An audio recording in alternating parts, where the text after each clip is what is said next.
Welcome to Camera Shake Podcast, episode 112, the podcast where we talk about everything and anything that's got anything to do with photography, video, and things related. If you are listening to the audio version of this, you'll be reminded that there's a fully fledged, fully technicolored video version over on YouTube. Check that out on youtube.com/Camera Shake.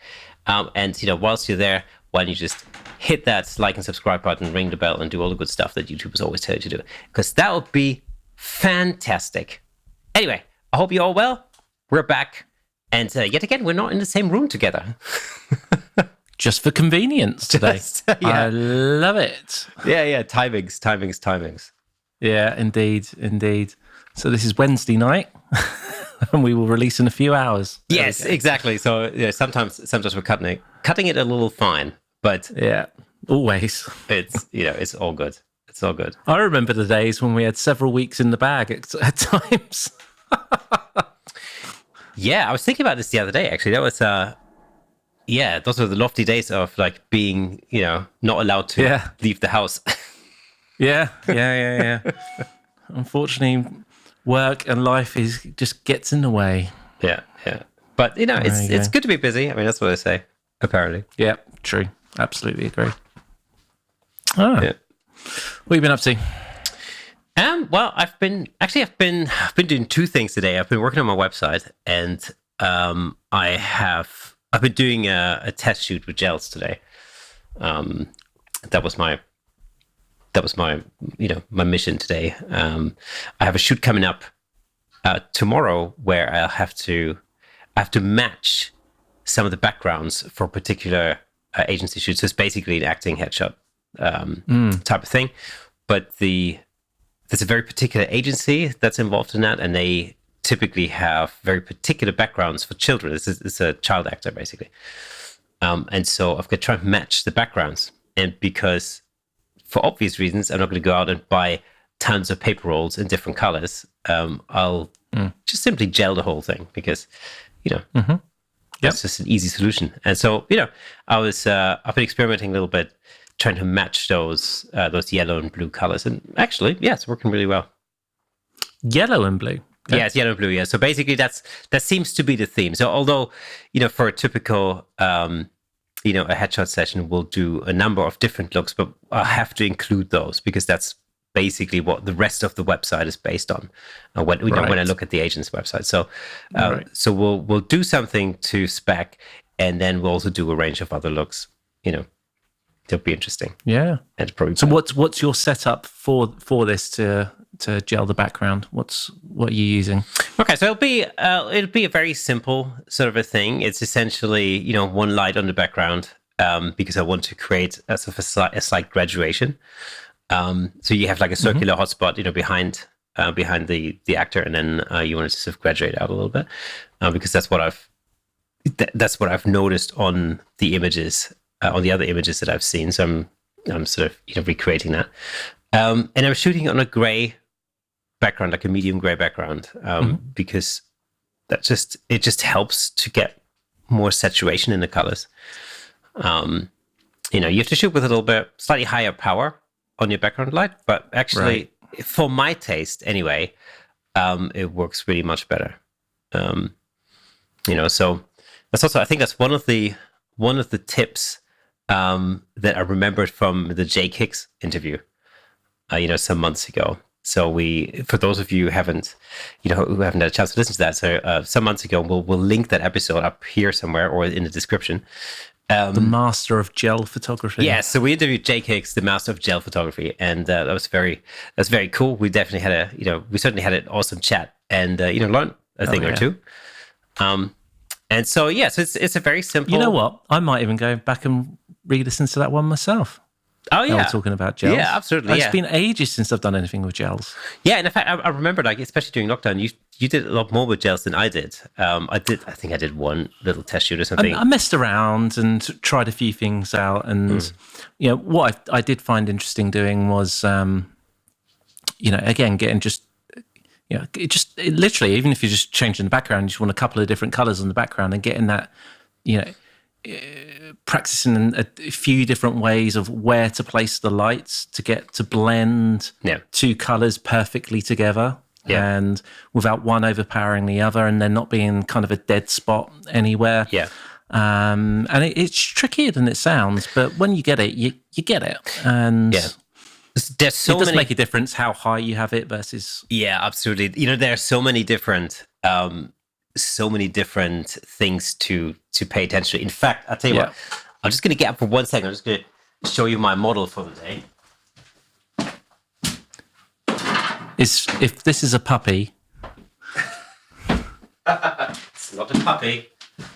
Oh, it's not the guy with the hat. It's my friend Murphy. It is. It is him. So, I mean, this really is what I use a lot, actually. Sometimes I just use it to get focus, and to set my lights real quick. But for those of you who are listening to the I heard from your wife that you often put him in the middle of, in between you in bed.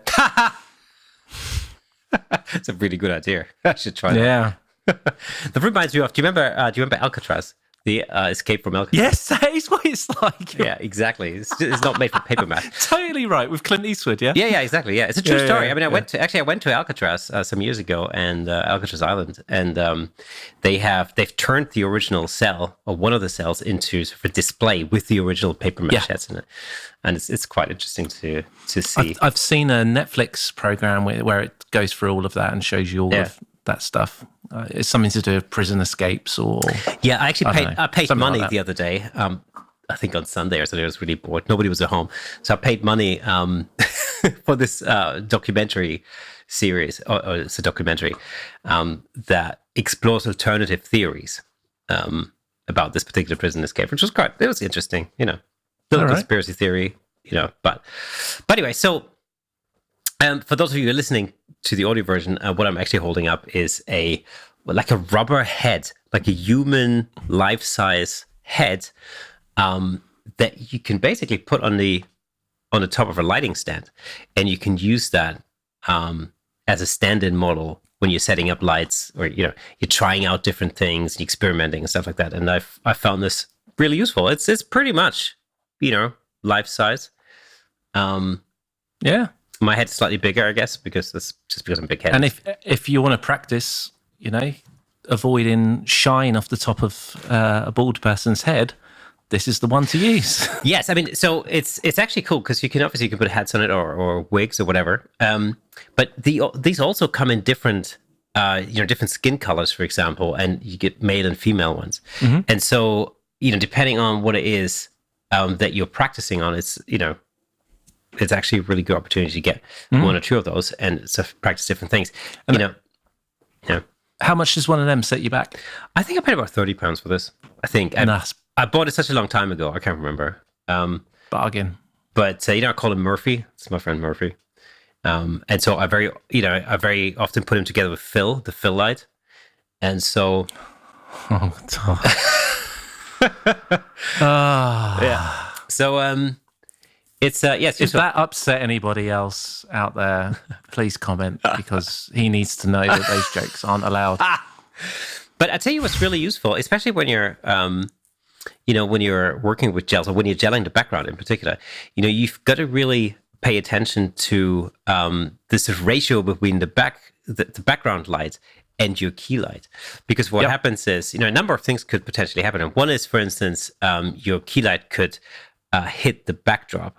And what happens then is the minute you get sort of, non-colored light, white light onto the backdrop, it actually sort of washes out the color cast that you get from the gel. So you got to be really careful with how you position the key light, the distance between the key light and your backdrop, and of course whether you're going to use, what kind of modifier you're going to use to, but because you might want to use a grid or not.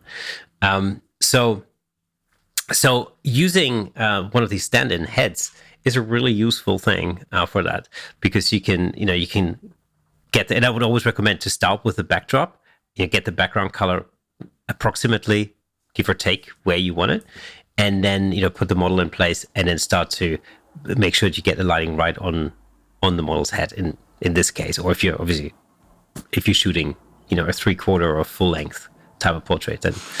And I guess the answer is if you position that head and you've got your key light, and then that is washing out the backdrop a bit, but the exposure is great on the rest of the backdrop versus your model.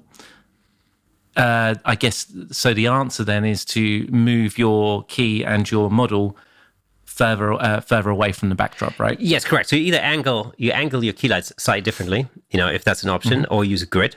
Which obviously sort of centers the beam and focuses the beam. And usually, 9 times out of 10, that's probably all it takes to just get to tame the spread of the light to the point where you're not actually getting any substantial spill onto the backdrop. And it does have a different look, a grid versus no grid, right? Yeah, so you're going to have to, as always with those sort of things, if you're finding that it's limiting the way that the light falls onto your subject, then of course you can always work with with bouncing some light back in. Like you can work with reflectors. If you find all of a sudden that your shadows are a little too deep, you want to kind of adjust for that a little bit. I've also, in my experience, when I use reflectors, especially when I'm trying to avoid light getting onto the backdrop, actually, just silver reflectors usually work quite well.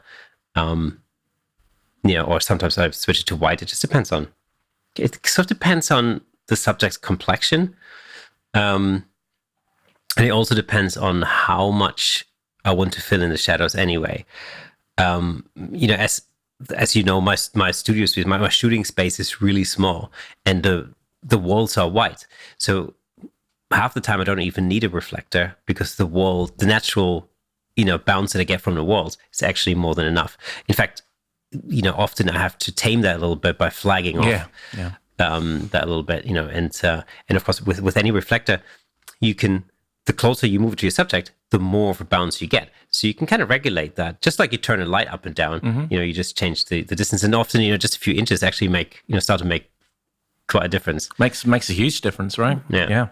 So, and again, if you're practicing with that in your space where you're shooting, then you're getting one of these model heads actually can work really quite well. They're slightly weird. Anybody who ever comes into the room and sees this, on my shelf goes, "What the hell is that?" Why have you cut the head off your blow-up doll? Exactly. But it's come in really handy many times. And the second problem, or the other problem that you get when you're jetting the backdrop is it's basically backspill onto your model. So you got to find this balance between which you may or may not want. Yeah, which you may. Yeah, exactly right. Yeah. So for this particular headshot, I don't want that because I want the model to be pretty crisp. And so you get to experiment a little bit with the exposure on the backdrop. So normally, let's imagine, if you're shooting on a white let's say you shoot for like a perfectly white background. This is typical sort of headshot scenario. You basically, you want to blow out the background with your background lights.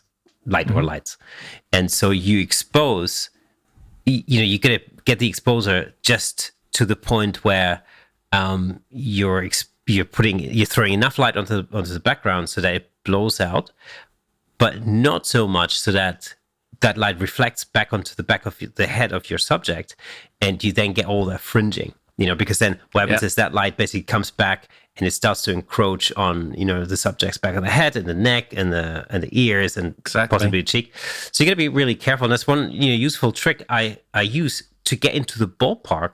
It's because when, and I've heard many different people use different methods. Like some people say, they meter the background, to the same exposure as the key light or blah, blah, blah. And then they kind of go on and then I go one stop under or half a stop under or whatever. But what I found really works really well is if you meter the back of the head. So you basically if you're using light meters. So what I tend to do is I turn a light meter around, I point it towards the background and I hold it against the back of the head. And then if I get the same exposure on the back of the head as my key light, then I'm in a ballpark. And then what I tend to do, and that usually actually already looks pretty good, but what I tend to do is I might turn it down a third of a stop, sometimes half a stop, And then I'm usually at a point where I'm pretty much blowing out the backdrop. It's pretty close to perfect white. And I'm not getting that weird fringing, on the especially on the hairline, stuff like that. So it's like fine control. And it's better to underexpose a tiny little bit, so that your background is maybe not perfect. Well, it's pretty much white, but it's not perfect white, because you can always go back in post and fix it. It's just when you get all of that fringing, it basically literally blows out the edges of the hair and everything. And there's really nothing you can do to fix that. I mean, that is basically damage done. No. So you're better off just underexposing your background just a little bit. So you can. But this is why it's so important in those situations to set one light up at a time. And, absolutely. And with those particular type of situations, I would set my backdrop light first. Yeah, absolutely. Yeah. Until, your model's a perfect silhouette, is what you're going for. Yeah, absolutely. Yeah. So you want to get as close to a perfect silhouette as you can. Sometimes, it depends on a number of different things. But, you can have a tiny little bit of light spill, but broadly speaking, do you want to silhouette your subject and then build the key light around that, and then put in the fill. What I tend to do more often than not is that I use like a sort of a 3 light kind of setup, sort of a background light, the key light of course, and then I have sort of a side light, almost like a hair light, but I like to create just a little bit of sheen along the back of the head and the chin, and just use a strip box for that, sort of standard procedure. And I use that basically on the opposite side of the key light, so that's typically the darker side of the face, and then you edge out, you create a little bit of separation between that side of the head and the face and the background, especially when you're shooting a dark background. Looks pretty good on a white backdrop too, but maybe not as necessary. So when I've done that setup of that hair light, if you like, is almost directly opposite my key. Yes, correct. Yeah. Almost, or with a few degrees difference depending on the angle of your model and all of that kind of stuff. But yeah, pretty much, right? Yeah, you're right. So it is pretty much opposite. You can, of course, you can experiment with different things. You remember we talked to Joel Grimes about how he shoots his, and he usually uses 2 of those edge lights. 2 strip boxes or soft boxes, and the thing then is really it depends on how much light you want to have on the edge. So you can, as you move the your rim lights basically forward, what happens is that light will sort of encroach your face, the side of your face, and it will come closer towards the nose. And so you just want to basically creatively decide how much of that. Do you like, what's your style? Do you want to have like a full on, edge light there, or do you just want to have a hint of it, or whatever the thing is? So it's funny, when I very first did that kind of setup, and this goes for video too. You're always using a hair light in those situations. It always amazed me how little power you needed to get and you only ever want that little touch, and it can just take 1/3 of a stop, 1/2 a stop, too much, and it is way too much. The funny thing is, I think whenever I see anybody who's just starting to experiment with that sort of lighting setup, the first shots are always way overblown. I mean, it's you look at those, and you're like, oh wow, okay, you didn't need an edge light that's like that massive. You don't need to blow out that side of the face. I think it's just dialing that in. The trick with that is really just to dial it back. I think you're better off having nothing there than it being too much. Yeah, absolutely. I remember when I used to shoot this with speed lights. I used to set that speed light, I think, to an eighth power, and then I usually used to go down from that. So I remember like shooting at 16th power, 32nd, so 1/7. I can't talk. 1/32 power. So really, really not a lot. And that's, we're talking a strip box that's probably, what is that, 3 foot by 1 foot? Something like that. So, this big. Yeah. Yeah, and then it just, sometimes you get that, sometimes you don't. It just really depends on the subject. It just depends on the look, the hair color. If they have a very dark complexion, for example, or whether they have really shiny skin. That's the other thing. Yep. Or it also depends on what they're wearing, and lots of different factors. I mean, there are really no cut and dry lighting formulas for any of that stuff. You can talk in basic ratios, but they are really just starting points, I think, for what. And that's it. And that's the key thing, isn't it? They are just really good places to start. Yeah. If you're there, great. Now tweak from there until it's what you like. That's it. I mean, that's really how I prepare for any shoot. I know pretty much what the brief is for that shoot tomorrow, and I've got a starting point, but there'll be, it'll be a matter of dialing it in, with the actual model in situ. It won't take long because you already have a really good starting point, and then it'll be literally probably, I don't know, 3 or 4 shots. And then by that time, everything's dialed in and it's ready to go. So, yeah, the beautiful thing about gels is, because in this particular instance, we're only talking about a single gel in the background, so we're not combining colors or anything like that. But because the lighting is pretty much the same, it'll literally just be a matter of switching out the background gel and creating a different color in the background, and that's basically it. So incidentally, if you're trying to create some variety, with your shots, just gel in the background and just switching out colors could be a really quick way of doing that. And you don't have to spend money on buying lots of different paper rolls, or collapsible backgrounds to do that. I think one of the questions I get a lot is whether to use a white backdrop when you're gelling the backdrop, and a white or a gray or a black backdrop, what's better and what isn't. I've gotten to really like the medium gray, because it's somewhat in the middle. I find with a white background, I find it hard to get a really good color saturation on those. And also they seem to be really, obviously because they're reflecting a lot of light back, you get that weird color fringing problem on your model a lot easier.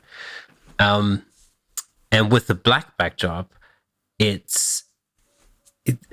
just seems to suck in the color, especially when you're creating like a vignette sort of a thing. The color seems to fall off really quite quickly, and you also have to use about 3 times the power on your light.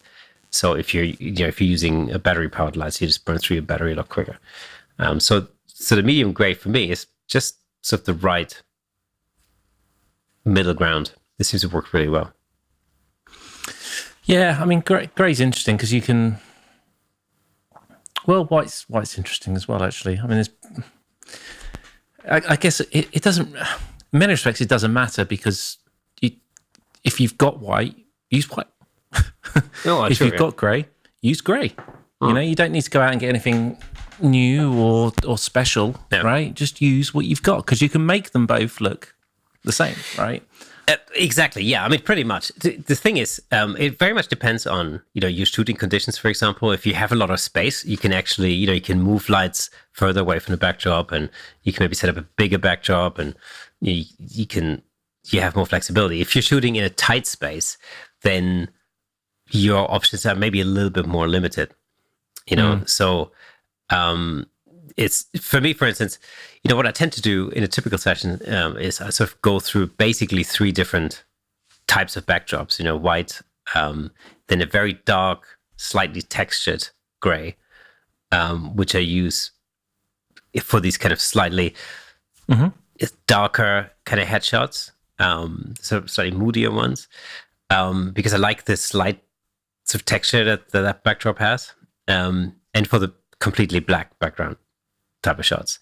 But then also I use the medium gray, especially for what we've just described, either when there's a degree of color in the background, or actually when it's just a lighter gray, that's just a plain gray and doesn't have any texture in it, then that role works really well. And, Yeah. it's just a paper roll. I mean, I've had that for some time, and it's, it works absolutely fine. It's also a quick way of switching out backdrops, because I mean, you and me, we both like these sort of fabric textured backdrops, and they are awesome. They look really good, but they are a pain in the ass to put up and put down. And when you're in the session, then and you're changing backdrops and stuff whilst the client is there, and then time is of the essence, and you don't necessarily have the time to unclip and take the thing down, fold it up, and and all the rest of it. So what I do is I have one fabric background or textured background set up, and then I just use paper rolls in front of it, and I just actually, rather than putting them on the pole, I essentially have the main roll of it on the floor, and I just pull the backdrop up and then clip it to the top, which basically means then, it literally takes me 10 seconds to take that backdrop down and put it, and then another 10, 20 seconds to put a new roll up. And it's literally that quick. Wow, that's it. That's exactly what you want, isn't it? Yeah. And that way, like you say, it's one thing if you're at home doing something for yourself or with a friend, or you're not being paid to do it. Yeah. And the other thing, of course, is, I mean, this is like purely I'd say from a sales perspective, because ultimately, that's sort of that kind of that is what happens. Especially when you're doing professional headshots, for example, with individuals. Where you're basically selling on where you're structuring your pricing on a per image type of system. Which is, I talked about this 2 episodes ago. I sort of went a little bit into what different pricing models you could use. And so the way I do it is basically, I charge a session fee plus individual additional photos on top of that. And of course, the more photos I can sell in a way, the more lucrative it is. And clients tend to, in my experience, they tend to buy shots that are different. And more often than not, they'll basically buy shots, that are, instead of different looks, so white background, dark background, whatever. So rather than buying multiple shots from the same look, so if you've got the time or you're quick and you can rattle through 5 different looks, you've got a much higher chance of actually selling more photos at the end of it. And it makes advice. Yeah, exactly. It makes a difference. So, so from that point of view, it's well worth thinking about looks, how you can create them really quickly without having to change too many things, and also how you can make use of the space that you've got. So in my case, as my shooting space, like I said, is very small. It's sort of kind of square, more or less, with a high ceiling. But I have the advantage that I can have a backdrop set up, but then also have a perfectly white wall right next to it. So all I have to do literally is, wheel my key light over, get the client to stand against the wall.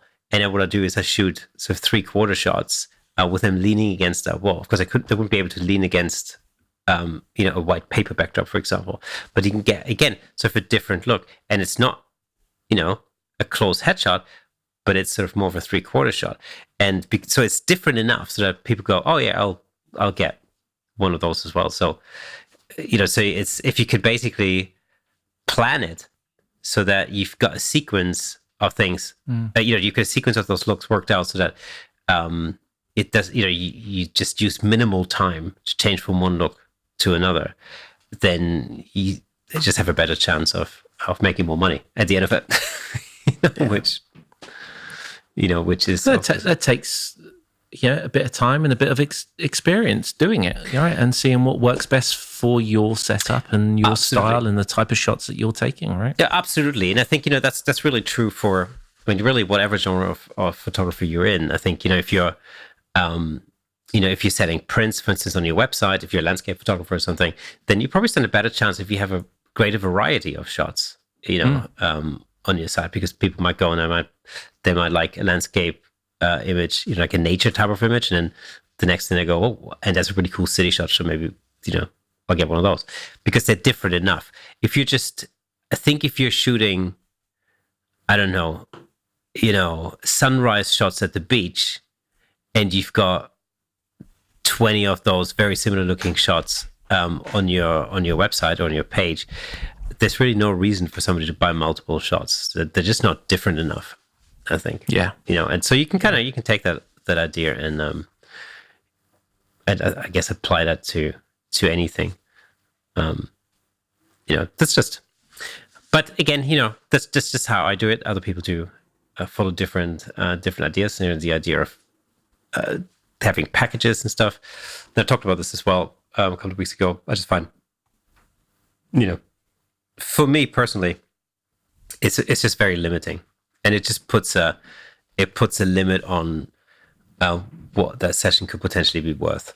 Yeah. Because I think not only in your mind but also in the client's mind, that's it. I'm paying, let's say for argument's sake, £350 for this particular package that comes with 3 images, let's say just for argument's sake, then they're not really going to be that inclined to buy a 4th shot. I mean, in their mind, they're going to go like, oh, well, but that package already, it comes with 3, then I'm going to have to pay extra for 4th one, so I'll just be happy with 3. Whilst if you're creating a situation where, where they're buying extra shots anyway, because it is a session fee plus individual photo, fee on top of that, then I think mentally they're more prepared to actually, buy additional shots, especially like I said, if they're different enough and they really look different, so that it makes sense because they just view them as different images. Part of it in the selection process, that's part of it as well, because you whittle it down to the hero shot for each look, and so because you spend a lot of time with each look, and the client looking at the images, and you kind of bring it down to, you basically limit the selection, and then you limit it more, and then you eventually bring it down to the hero shot. They've already sort of gotten used to the idea that that's their favorite shot from this particular look. And really at the very end, let's say you shoot 5 different looks and they're looking at 5 images at the end, they're still looking at their 5 favorite images already at that point. Yeah. And psychologically, then it's easier, I think, for the client to think, yeah, these are my 5 favorite images, and so I'm prepared to buy all 5 of them, for example. So it's an interesting way of working, and like I've mentioned it many times, it works so much better for me. Yeah. Here's a question for you. When you're in a session and they're picking those images out, are you doing any kind of processing on those images to show them at all? Or are they purely the raw, straight out of camera? So what you could do is you could set up a preset in Lightroom that basically Lightroom applies when it imports the image. So I should tether. So as soon as the image, comes into Lightroom, it would apply a particular preset. And that can come in handy in certain situations. But I don't actually do that. I don't do that at all. They're really short. What I do is I sort of, I shoot wider, because then it gives me cropping options, because that's how I deliver images. I deliver them in a number of different crops, and I don't charge extra for that. That's actually, again, this is sort of a thing where they, from a client's perspective, they kind of think, oh, I'm already getting a really good deal because I don't have to pay for these extra versions. And so they're more inclined to actually, maybe fork out some more cash on additional images. So as an example, for instance, I do, what's called sort of a New York headshot crop, which is like a vertical, type of shot, but then also crop it in a traditional headshot crop, which is a horizontal thing, and then you basically, your vertical is like your traditional 8x10 standard thing. So they get 2 different, almost like 2 different looks for the price of one, at least in their mind. Of course, it only takes me about 10 seconds to change that. Yeah, and to re-export it. So, that's an easy thing. That's an easy thing for me to do, to add value to what they're getting. And then if I think that an image lends itself to a black and white conversion, then I'll include that as well, because again, it doesn't take me very long to do that. And again, it just adds more value to the to the client, because they're really thinking, if I spend this money on an extra shot, I'm really getting 3 extra images rather than just the one, and so there again, it just means they're more inclined, in my experience anyway, they're more inclined to spend some extra money. That's what it all comes down to, isn't it? It's perceived value. Yeah, exactly. Yeah. And it is value for them. You got to remember that, and that's what's difficult sometimes when we know that only takes us an extra 30 seconds or a minute to do, for argument's sake. And not even, yeah. But it's not that they don't know that or couldn't know that or whatever it is. At the end of the day, they've got 2 different versions of that shot, or 3 different versions of that shot potentially, and that for them is value. Yeah, so it's all about value, actual value and perceived value. And I think that's the thing, so because I shoot things wider, I have to bring the client over. And this is typically, the first time when I bring them over to my main computer and we have a look at the screen, and I show them basically the images from the first look that we've just shot. I do that for a number of reasons. One is because people tend to be nervous at the beginning, and typically. So what would happen in a typical session is, they would sit, I give them all the instructions about posing and all that kind of stuff, and we would have already had a little chat to just, to get them to chill out a little bit and to relax. And then, I get them to sit, I basically dial in the lights, and I'd basically give them some posing advice and all the rest of it.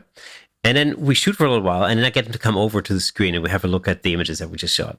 And the very first thing I explain to them is that I shoot things wider, and then I give them a visual idea of what the 2 main crops that I deliver will look like. Because what I need them to do is I need them to see beyond what they see on the screen and imagine what that particular image would look like cropped in either one of the 2 ways that I typically crop them. So they understand, so they don't get sidetracked by a bit of the background stand in the photo, or or light poking, or any of that kind of stuff, because otherwise it's easy for them to kind of think, I don't like this shot because of that, when actually the facial expression was really good and they like a lot of other things about it. So that kind of guidance is there. And then we typically we go back and we shoot a little bit more on that first look, and what tends to happen is that's when things fall into place, because they've now actually had an example of seeing themselves in what to them will look much closer to the final shot, and so they also then start to understand what the directions do. Like, for instance, very often,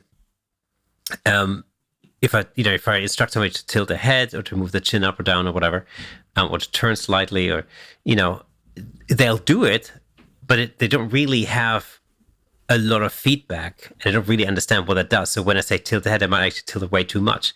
But once they've seen some of the images, they start to understand, what that translates into. And actually, what you'll find, especially once you then move on to the second and the third look and so on, I don't really have to direct very much at all. They're really, getting the hang of it at that point. And so it just, takes a little while to get somebody into that frame of mind, which is why I always get, obviously, I get better results if I can spend some time with the client, and that's why I like this. This idea of not charging by time, where you basically say you get an hour and it costs you that much, and you get this for it. Because the minute you say that, like, okay, so my medium package is an hour, and you get 3 shots, with it or whatever, then you're immediately under pressure, because you now know that you're on the clock, and you're losing money the minute you go beyond, past the hour. And also the pressure is that all of a sudden you have to deliver, because you have to create 3 images that are actually good and that they like, and if you just take all of that, so basically that means you're under pressure when you're shooting. And if you take all of that away and you basically say, no, well, we have a session fee, we don't really put time limit on it, and then, we shoot as much as we want. And then you actually buy the photos on top of that afterwards. You don't have any pressure, because you can just go through it. You can spend a little bit more time relaxing the person. You get much better results. And the minute you start to get much better results, of course, your client's much more likely to to buy extra photos. And and like I've said many times in the past, it really is a method that works really well for me anyway. Yeah. Other people might disagree. That's fine. The other way feels so old school in a way of thinking about pricing and how to run sessions like that. And that what I think happens is, you charge for that hour and, you get your shot.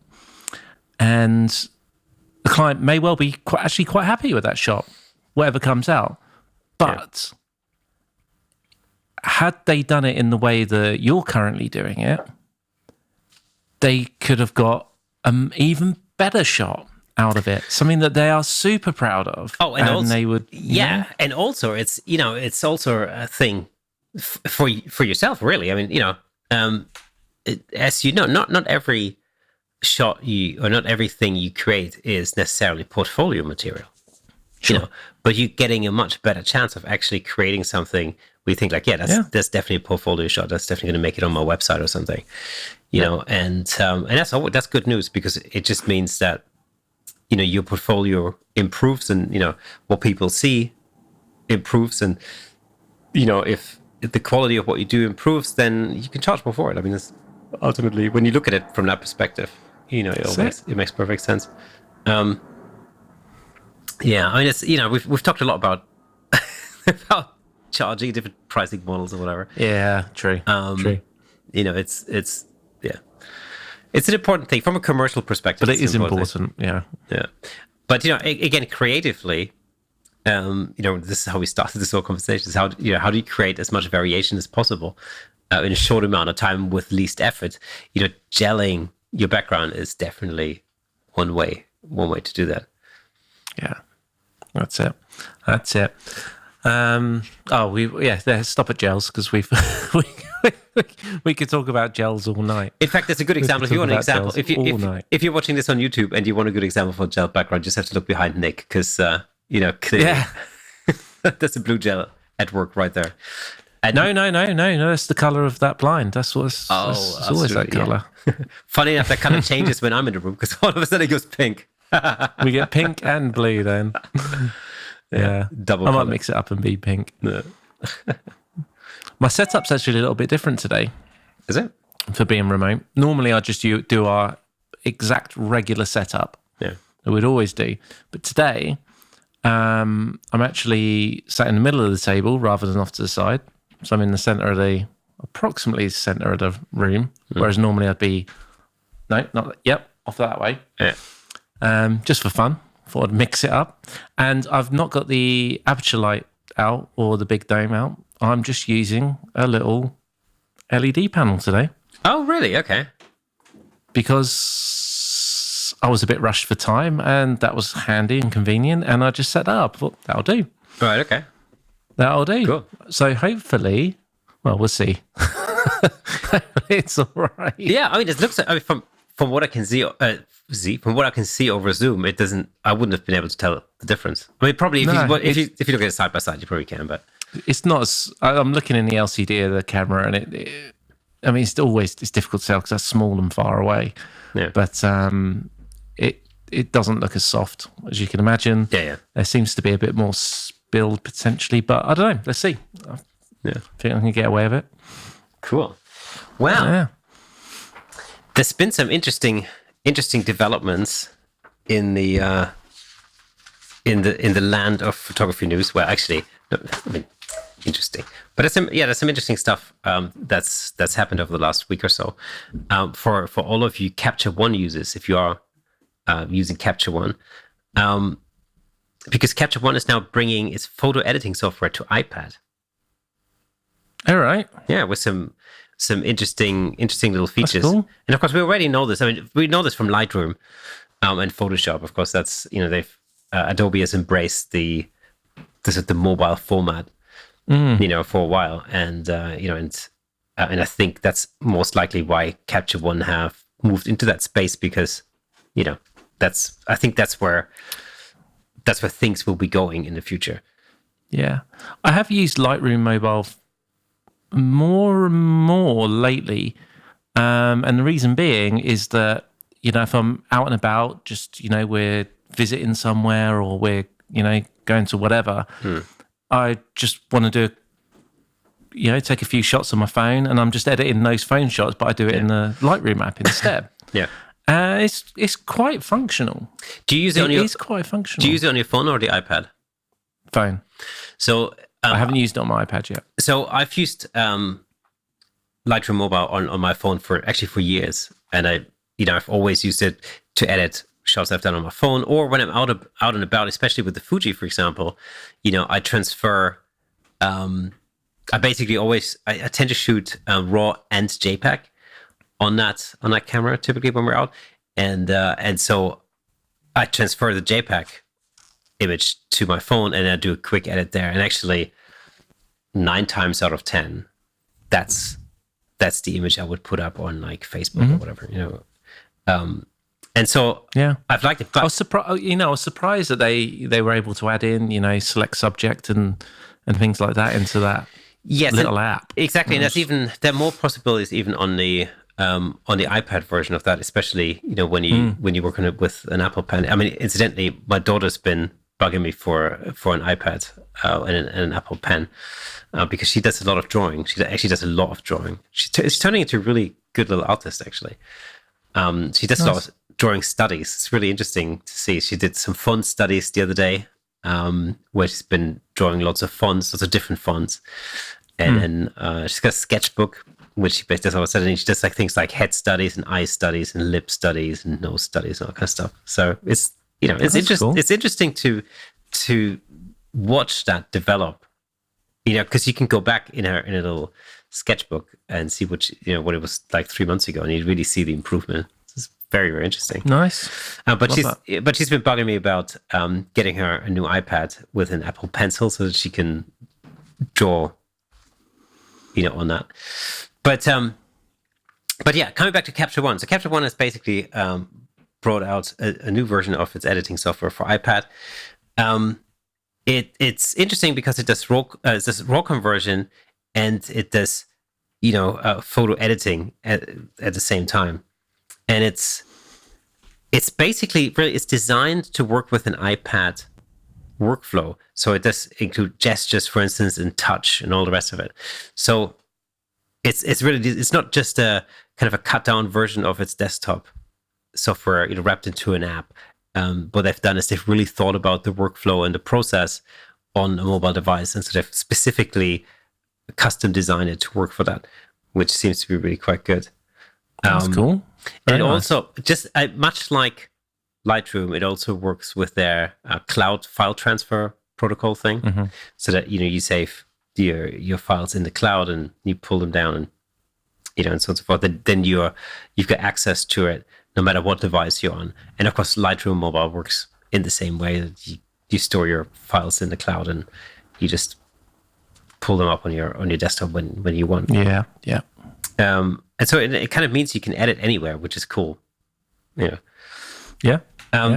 So, I mean, as always, and again, if you compare that to Lightroom, it's the same thing. With Capture One, and not all the functions of the desktop version are available on the mobile version. That's to be expected, I guess. In Photoshop's the same thing. If you've tried, if you used Photoshop or Lightroom, in fact, on your iPad or on your phone, you very quickly realize that although it can do a lot of really amazing things, like masking is one thing that's really cool, object removal or something like that. But of course, it's in no way as sophisticated as it is on your desktop. If you think, like, for instance, just take Photoshop as an example. I mean, object removal. I mean, there's so many different ways that you can remove so many different objects and do so many different things depending on what it is that you need. It's just that's not happening on the mobile version. But it's for what it is, it's actually it's amazing. I think they'll get more functional, particularly with iPads. As you know, the M1 chips iPads are obviously out already, but the M2 chip and so on, they're just getting faster and faster. Yeah, and it powerful, seems right? It appears that Capture One are really aggressively developing that. So it appears as they're though doing the right thing. yeah, I mean, it appears like this isn't just like a thing where they thought like, oh well, we've got to do it because the competition are doing it. I think it seems like, I mean, it sounds like they're really very aggressively working on it. They really need to be able somehow, as these chips improve, they need to get the iPad workflow, the iPad sort of experience, if you like, as good as the desktop experience. Yeah, I don't really know whether that's really possible. I'm just thinking, it will. But that's what they need to shoot. They might not get there, but that's what they need to shoot for. If I think like, my experience improved dramatically when I moved from my MacBook to the iMac. And the reason why it improved dramatically was simply because of the screen real estate. For me, it was just such a massive thing, not having to be hunched over and looking at a relatively small screen. But all of a sudden now you have, all of this 27-inch of beauty in front of you, of like 5K, resolution, everything right in front of you. And, I know they're bigger screens and I know they're better screens for video editing and whatever. But just coming from a MacBook Pro laptop, basically, moving to that to me, that was the buy-in, basically. And if I think, as much as I actually love the idea of mobile editing, and I know, we spoke. I think we spoke to Frank Dorhoff about that as well. Frank Dorhoff, he exclusively uses that, right? Exactly. I love the idea. I love the fact that you're completely mobile. You could take anywhere. I mean, you can sit in a cafe easily. You could be on a train or on a plane or whatever. I do absolutely love the idea. It's just when it comes to doing volume stuff, right. I'm thinking, I don't really want to be sitting on a couch or sitting on a desk hunched over looking at a small iPad screen. Do you know what I mean? It's like, I don't know, some of those iPad Pros are pretty damn big. Yeah, but they're still not, by far not as big as... No, of course. When it comes to an iPad, would you want to carry an iPad that's 27-inch screen on it? I think we're, I want to see that. It's not, at some point, it's not going to be screens anymore, right? It'll be projected in such a way that... I don't know. Well, what's coming? Yeah, but what happened to that thing a few years ago where apparently... whatever it was the iPhone 7 at the time or something, or 8, was supposed to have a projector on it, and it was supposed to project a keyboard onto the table in front of you, and so you just tap. That sounds like a crappy Android idea to me. I know, but that was like, I remember those rumors, and that was like, what was it, 8 years ago or something? Obviously that hasn't materialized. Yeah. But, screens, they're not going to be around forever, right? At some point, it will move away from screens to something else. I can't really envisage exactly what that is, but they will. And that's when doing stuff, mobile, wherever you are, is going to be what's required. Yeah. But don't get me wrong, it's not going to be in our lifetime where we're going to be doing that. We'll be stuck in our ways and we will always be on a screen. So here's a question for you. When you wake up in the morning and you open your phone for the first time, do you have to crank the screen brightness up so you can see what's happening on the screen? No. Oh, okay. Because I've been I really can't see I can't see very well in the dark anyway. I'm blind as a bat in the dark. So that's always a problem for me. But I really, when I wake up first thing in the morning and I look at my phone, I need to really crank the brightness up quite a bit so that I get more contrast. That being said, I actually try not to, other than stopping my alarm, I try not to look at my phone first thing in the morning anyway, if I can help it. Right. Unless I need to, not while I'm waking up, until I'm out of bed and, I'm getting up. I try not to. Because I don't want my... It's weird. It's an odd psychological thing that I don't want the first thing that I do in the day is to be on my phone doing something. I want to be getting up and see the cats and the dog and make myself a coffee or whatever it might be, and then I'll pick up my phone. But I used to be that idealistic, but I've given up on it. Yeah. I mean, talking about screens, I did start to look at the latest Apple screen that they released, whatever it's called. What's it called? Studio Display, maybe? Yeah. Yeah, whatever it is, that. And I started seeing some negative things about it, and then you got to pay an extra couple £100 or whatever it is to actually have a stand that moves up and down, and that Apple, full well that's absolutely disgusting. But as well made as it is, and as cool as it looks, and as it's the typical kind of brushed aluminium or whatever it is that they use, very, very nice. And then I was looking at a couple other screens, and I just got to the point where I just got so overwhelmed with, I have no idea. It's so much money that I couldn't justify it. And I thought, I've got to stop looking. I need to stop researching these screens now. Just and because I did. You end up spending, I stopped. Yeah, because you end up spending too much money otherwise. Yeah, because I'm fine with what I've got, and it's actually great, the screen that I've got. Like my external screen, not my MacBook one. But the MacBook screen's actually fantastic too. It's very, very good. Well, I mean, the thing is, there's always going to be somebody who's like, oh, but the iMac screens, it's not got bad color and this and that and blah, blah, blah. It's, I love it. It's perfect. It's perfect for what I do. Yeah. And actually, I mean, nobody's ever complained about my colors. In fact, quite the contrary.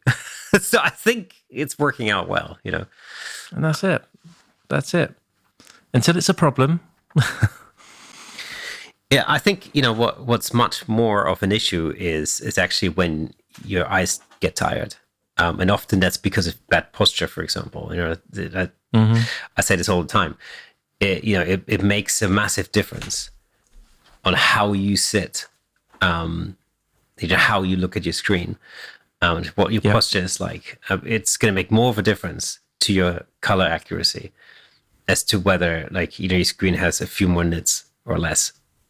Ultimately, because once your eyes get tired, it's the same in sound engineering. Once your ears are shot, when you can't really mix anything, once you can't hear any higher frequencies anymore. No, absolutely. You've got maybe an hour in you. Yeah, and even if your ears don't get shot, they become accustomed within minutes to what you're listening to. Yeah. That you no longer know whether that bass guitar is too loud or not, or that kick drum's too loud. Yeah, exactly. You don't know. Exactly. You have no idea, which is why you constantly need to reference and understand and keep things as consistent as possible. Exactly. Or in the mid-range, you just stop hearing certain things. I don't know, it's certain string noises on the guitar, for example. And then you come back the next day and you go why is this poking out of the mix so much? What the hell is that? Yeah, exactly. I didn't hear that. And nothing's changed. Nothing's changed at all. I just couldn't hear it today. But see, things like that are the reason why I have a pair of NS10s in there as well, and a Cube too, which they all focus on mid-range and they highlight any issues. And that's why I switch between them regularly for my main speakers, because they sound different. Yeah. And it's a shock to the ears.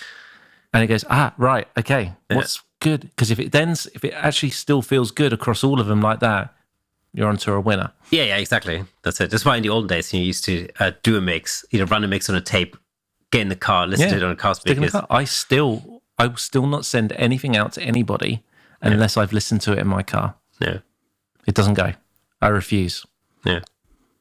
Because if it works in my car and it works across those speakers like that, and it works playing out the speaker on my iPhone. Yeah, that's the other thing. That's it. I'm happy. Oh, and I still have my wired pair of Sennheiser earbuds. Right. Because they have this tendency to bring out sibilance. Oh, right, yeah. In a really strong way if it's there. Yeah. So I know if I listen to that and I'm hearing sibilance, I know I need to do something about it. And, in photography terms, I used to do it. When I used to edit on my MacBook Pro, I used to do this all the time. I used to basically edit something. Then I used to airdrop it onto my phone and then look at it on my my iPhone screen. And usually what would happen is it would usually be too warm, which, of course, immediately tells you that, your screens are not calibrated. And that's, then at some point I really got into calibrating my main editing screen. And since I've done that, obviously, you send your image over to the iPhone, you look at it, and they look pretty much identical. And then of course, that's better. But I used to basically do an edit so it looked good on my MacBook screen, and then send it to my iPhone. It'd be too warm, and then I'd literally go back to the edit and just change the color temperature just a tiny little bit. Yeah, and just cool it down ever so slightly. Yeah, and of course, it's a stupid way of working. but I calibrate my screens as well as and I do my sort of external screen in the same. I have certain lamps that I always have on in that room. I make sure they're always turned on. Yeah, I make sure my blind is set in the way that I know I always have it every time I calibrate and redo it that way. And my MacBook screen doesn't get done in that room. It gets done in my living room. On your couch, on my sofa, because funny enough, that's very sad. That is primarily where it will get used if I'm doing something that's relevant. Yeah, because I'm just doing it on my laptop and that's where it's going to be. So it gets done there because it's as accurate as it's going to be. Yeah, because I don't do anything on my MacBook screen in another room because I have the external screen. Yeah, I mean, but we should an episode about screen calibration. That'd be probably quite interesting. It's actually, we both use different software as well, don't we, for it? Yeah. Oh, you use the Spider stuff, don't you? Yeah, it's the Spider Elite, Yeah. Which is... And I use X-Rite. Oh, yeah. Okay. Or they got bought out, didn't they, by whatever they're called. I can't remember what they're called now. Yeah. Whoever they got back. Because I use their color checker as well. And it just kind of, for it just made sense. Oh, yeah, it makes sense. Yeah, of course, Yeah. And you use Spider color checker, don't you? Yeah, I do. Yeah, exactly. Yeah, there you go. There we go. Yeah, I mean, that's that is, of course, when you're calibrating your screen, it sort of makes sense. Well, not when you're calibrating your screen per se, but when you're then matching the color in your shots, then of course it makes sense to have it calibrated by the same system, sort of thing. Because, and I'm telling you all right now, if you do video and you don't have one of these, this is an X-Rite Video Passport. You can get the larger version as well, which I would get, but it's super expensive, and this does just fine. But this is just gold. You just put this in every shot that you take. It's not always practical to do that. If you're on the move and you're on the fly, absolutely. But if you do this, your white balance and your colors will be great. Yeah. If you use multiple cameras, they're not going to perfectly match because if they're different cameras, but they will get very, very close. And little tip, because for some reason not everybody does this, and this goes for setting your white balance, which this has another side to it too, which has your great white balance card, is don't bring it to your camera like that. Bring your camera to where it is you're shooting. So if this is where your person is, this needs to stay here. If that's too small in your screen, zoom in or move your camera to it, not blocking your key light, and use that then. Same for the color side. Because guess what? In front of the camera here, guess what the light is? Very, very different. So, just little tip, because I've seen it done, and that's not the way you should do it. Yeah. You keep that where your subject is, whatever it is you're filming, and you move your camera to it. Anyway, I want to make a gallery of all the headshots that I've done where I get clients to basically hold the color checker up. You just got holding the color. Yeah. So you have a whole gallery of just people holding this color checker thing up. There we go. But that's why I do a custom color every time I shoot somebody, because there's so many different aspects that come into it. The color of the skin, the color of the clothing. May have changed the light position a little bit or used a different modifier or whatever it is. It makes sense to do all effects, and it takes absolutely zero time as well. That's the other thing. It's literally just hold this against your face, click. Flip it around for the gray card, click, done. Right? You just do that. I do that for every look. They get used to it as well, because obviously it turns into a bit of a routine. It's super simple. And you know what? It makes your client, if they don't do it all the time, it makes them feel like they're in a pro experience, which they are, right? Because it sounds silly, but you think about someone who hasn't done that before, and they're coming in and they're a bit nervous, but they get to hold up a color chart, and it sounds ridiculous, but it makes them feel part of it, and it makes them feel like it's, oh, wow, this is...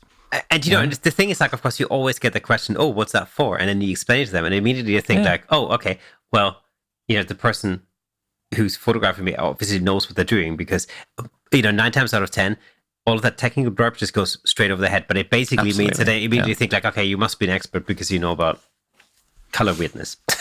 That's it. You know, so that's it. And it works. So, and all of that really helps to get somebody to sort of lose their nerves and calm down a little bit. Yeah. You know. That's it. So yeah. Anyway, there we go. Anyway, on that color bombshell. On that color bombshell, we'll talk a little bit more about maybe the process of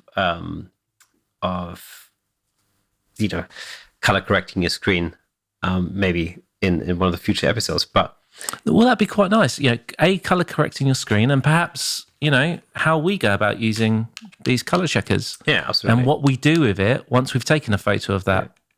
You know, exactly, or taking a video of that. Yeah. So let us know in the comments or send us a message if you are using a color checker and how you go about that, or maybe you don't. Maybe you think, you know, it's not necessary, or maybe you just don't do the kind of photography where you think it's necessary.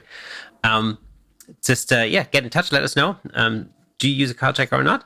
It'd be really interesting to hear from you. Again, as always, you know, if you're listening to this podcast in the car or in your office or when you're taking the dog out, you know, get in touch, let us know.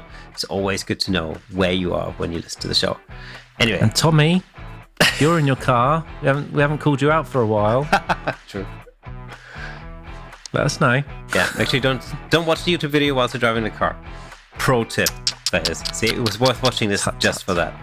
There it is, yeah. Anyway, so this is episode 112 of the Camera Tech Podcast. I hope you enjoyed it. I hope you learned one or two things. And we shall see you again next Thursday. See ya.